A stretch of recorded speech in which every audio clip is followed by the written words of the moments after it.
Assalamualaikum warahmatullahi wabarakatuh.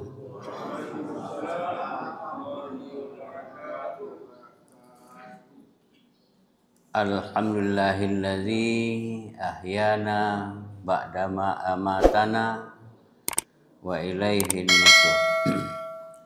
Asyhadu an la ilaha illallah wa asyhadu anna Muhammadar Rasulullah. Allahumma salli ala Muhammad wa ala ali Muhammad. Bapak dan Ibu jemaah subuh yang berbahagia. Pertama, kita masih dalam minggu-minggu pertama pada bulan Syawal dan saat-saat kita menunaikan puasa 6. Mudah-mudahan kita punya kesempatan menyempurnakan puasa 6 kita setelah Ramadan ini. Taqabbalallahu minna wa minkum taqabbal ya karim. Minal aidin wal faizin, maaf lahir dan batin, kullu amin wa antum bi khairin. Bapak dan Ibu,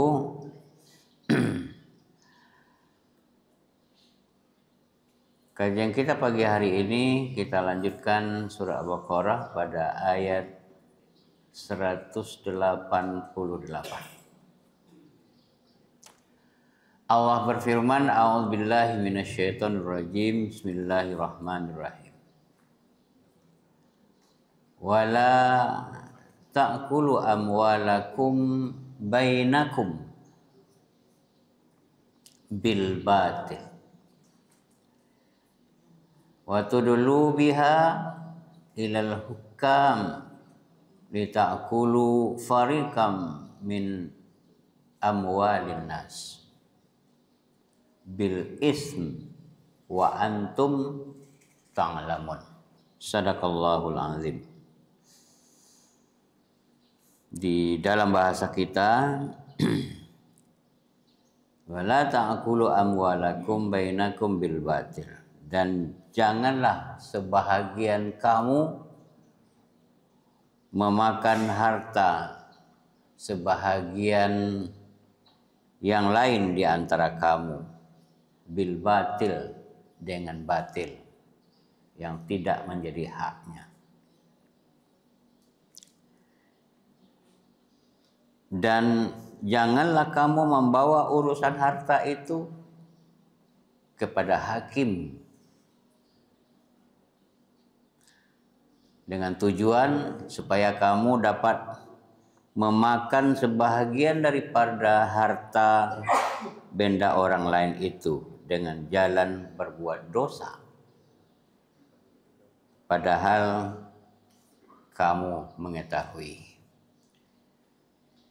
Bapak dan Ibu, maksud surat ini adalah kalau ada sengketa persoalan harta, dan jangan sampai kita mengabaikan hati nurani kita oleh pikiran kita hendak mengambil harta orang lain yang tidak menjadi hak kita. Lalu tidak puas kita bawa kepada hakim untuk membenarkan apa yang kita inginkan supaya dapat harta orang lain itu. Padahal di dalam hati kita tahu itu tidak hak kita. Jadi lain di hati, lain perbuatan. Nah, Bapak dan Ibu, ayat ini diturunkan dari riwayat Ibnu Abbas. Disebutkan ada pada masa Nabi itu orang itu berhutang. Tetapi orang yang berhutang ini tidak mengakuinya bahwa dia berhutang, dan itu berpeluang baginya karena tidak ada bukti. Tidak ada bukti surat, kwitansi seperti kita sekarang, tak ada bukti.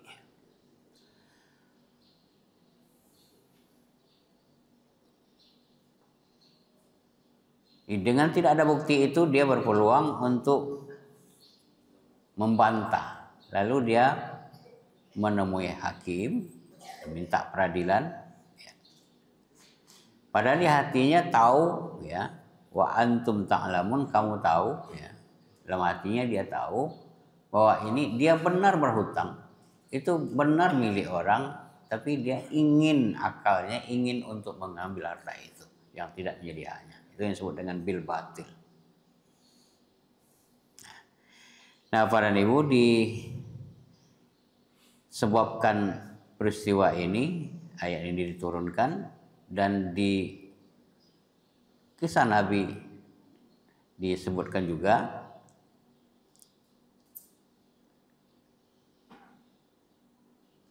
Nabi berkata, berfirman, bersabda, aku ini juga manusia. Banyak orang datang kepadaku yang berperkara. Yang datang ini ada yang pandai berbicara, ada yang tak pandai menceritakannya. Lalu ketika aku akan memenangkan orang yang pandai memberi bukti, dalam hukum kan memang begitu. Kenyataan yang hanya dapat dilihat, dapat didengar, yang dapat dirasakan. Yang pandai bercerita, siapa yang mengklaim benar, dia harus mampu menunjukkan bukti atau menceritakannya dengan baik. Itu betul dalam hukum. Nah, Bapak dan Ibu, orang yang pandai bercerita ini, memberi alasan-alasan ini, lalu aku menangkan, kata Nabi, itu sama artinya bahwa aku membiarkan mereka memakan yang bukan haknya. Dan sama artinya aku memberikan kit'ah, sepotong minanar, sepotong api neraka kepadanya. Terserah kepadanya apakah dia masuk, apa dia tidak. Apa dia gunakan, apa tidak. Nah, Bapak dan Ibu,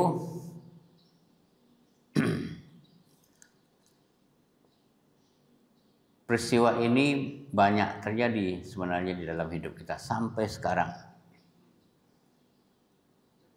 Saya kira di kampung-kampung inilah yang menjebak kita, di antaranya gadai-menggadai.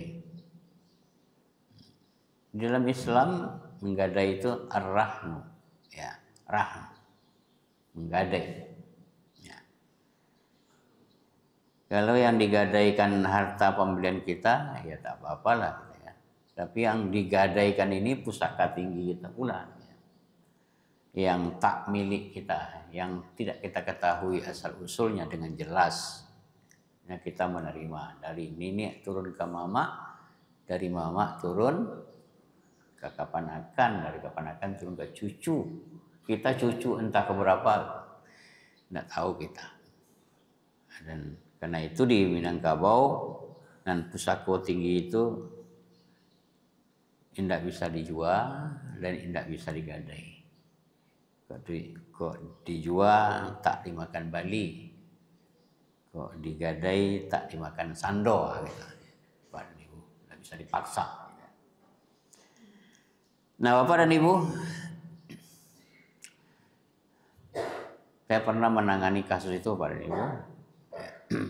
Seorang yang dia menggadaikan sawahnya kepada seseorang dan cukup lama. Dan kalau dijual, pitih atau duit yang diambilnya itu menggadai itu tujuannya kan untuk mendapatkan dana kos, ya, kontan, ya, cash. Karena dia dalam keadaan sulit. Tapi Pak Ibu, gadai bukan menghilangkan haknya. Haknya tetap pada orang yang menggadai karena dia pemilik. Menggadai itu hanya sementara. Dan orang yang menerima gadai ini dengan muttahin, namanya, orang yang menerima gadai ini yang mempunyai duit, dia tidak diperbolehkan menghilangkan hak orang yang menggadai tadi itu. Sawah itu tidak boleh pula dijualnya ya tanpa sepengetahuan orang pemiliknya. Artinya miliknya tetap pada yang menggadai, dan yang penerima gadai ini haknya pada dananya, pada pitihnya ya, Pak dan Ibu. Dan mengikatkan akad perjanjian mungkin sekian tahun, 7 tahun, 10 tahun, dan itu memang harus dikembalikan, dibayar dan dikembalikan. Nah, para Ibu, untuk menggarap ya, sawah itu kan boleh digarap ya. Sawah itu boleh digarap pemiliknya, dan boleh sebetulnya di banyak ulama menyebut tidak boleh digarap oleh orang yang menerima gadai tadi itu. Kebanyakan Bapak dan Ibu di kampung-kampung itu sudah entah berapa keturunan gadai itu dia buat begitu saja, tidak seimbang dengan dana yang diberikan kepada yang menggadai tadi itu. Nah, para ibu, menurut ulama, hal yang seperti itu sama artinya dengan riba. Kalau begitu, para ibu, banyak kita termakan riba yang kita tidak tahu persis. Para ibu, dan itu persoalan kita di kampung-kampung itu, ya, sampai sekarang. Ya. Jadi harta yang kita wariskan ada sawah, ada ladang, sebagian besar banyak yang gadai itu. Ya. Dan sudah kita sawah itu sudah berulang-ulang kita garap, sudah kita nikmati hasilnya, dan hasilnya itu kalau dihitung-hitung sudah melewati dana yang diberikan kepada pemilik yang menggadai tadi itu. Nah, itu dulu nih Bapak Ibu. Inilah latar belakang ayat ini sebenarnya. Ya, latar belakang ayat ini. Nah, ini bagian dari peringatan. Karena itu tahun saya mengingat mama saya soal sawah ini. Masa Belanda tahun 1914 kan ada kembali penyusunan adat, dan ketika itu pusaka-pusaka ini kembali ke pemiliknya, dianjurkan oleh aturan ketika itu. Nah, mama saya itu mengatakan kepada nenek saya, Mama, semua gadai-gadai telah kembali kepada pemiliknya. Dan ada sawah kita sudah kembali kepada kita, dan sawah orang lain sudah harus kita kembalikan kepada orang lain.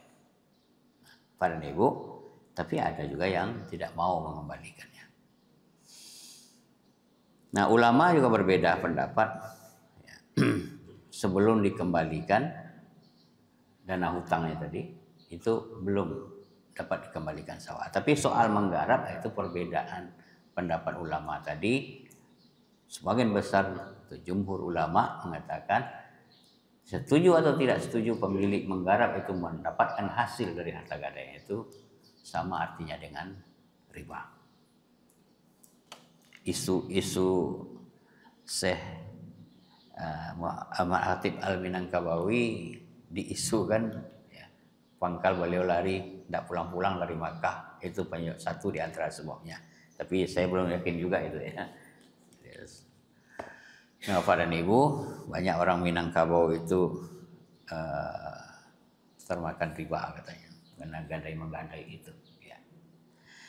Nah, Bapak dan Ibu, nah itu jangan kamu sebahagian dari kamu memakan harta sebahagian yang orang lain memilikinya.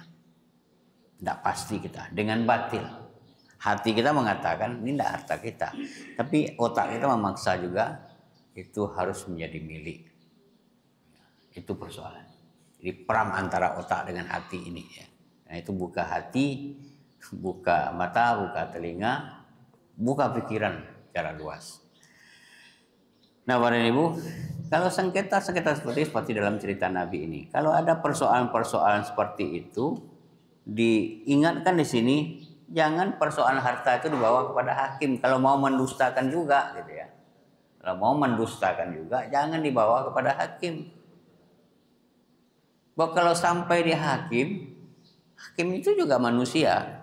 Siapa seperti Nabi tadi, saya juga manusia, ya, saya manusia banyak didatangi oleh orang yang berselisih, ada yang pandai bicara, ada yang tidak. Kalau saya menangkan yang pandai berbicara tadi, padahal tidak haknya, sama artinya saya memberi sepotong api neraka untuknya. Kata Nabi, itu hadis riwayat Bukhari itu. Ya. Apa ini?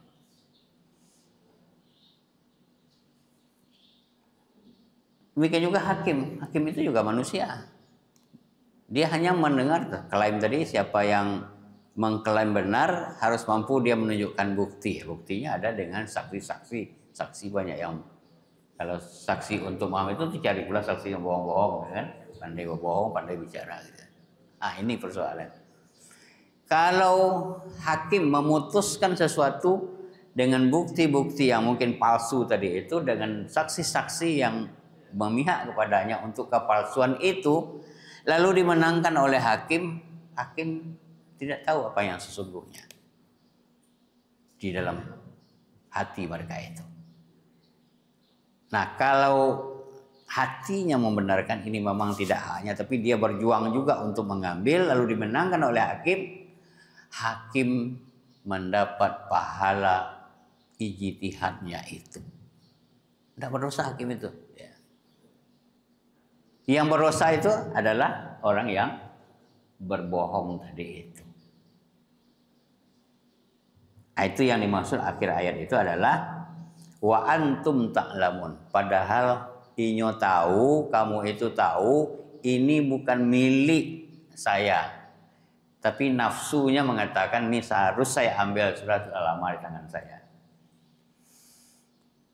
Bapak dan Ibu, ini persoalannya. Kalau dimenangkan dia seperti itu, hakim mendapat pahala atas perjuangannya membahas hukum, menimbang-nimbang demi hukum dan sebagainya.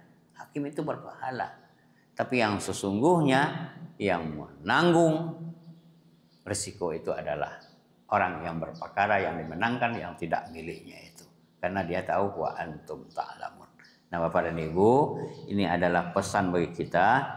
Kalau memang tidak hak kita, jangan. Bukalah hati kita, buka telinga kita, buka mata kita, bawa kepada yang benar. Dengarkan suara hati. Demikian Bapak dan Ibu. Banyak maaf. Assalamualaikum warahmatullahi wabarakatuh.